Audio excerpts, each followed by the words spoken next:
Hola xicos, bon dia, com esteu? Mireu, aquí vos venc una demostració de lo que vull que façeu en les unitats de mesura que heu de construir. Aquesta és el metre, d'acord? És unitat de mesura més gran i ara anem a centrar-nos en les unitats més petites.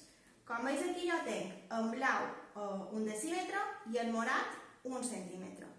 Què és l'important? Nosaltres hem après que un metre són 10 decímetres. Jo aquí en blau tenc un decímetre. Anem a comprovar que això que hem après és vera. Si jo col·loco el blau, que com hem dit abans és un decímetre, quants decímetres ha de tenir un metre?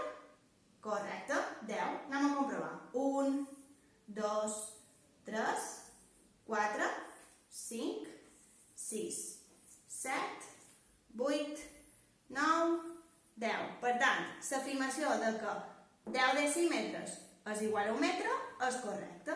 I ara anem a veure. Veus que aquí tenim un centímetre?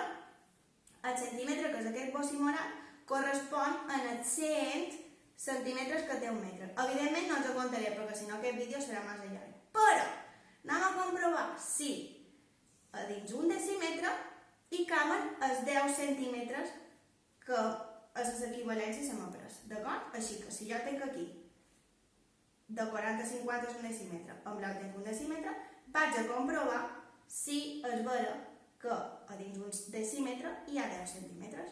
1, 2, 3, 4, 5, 6, 7, 8, 9, 10. Ho veus?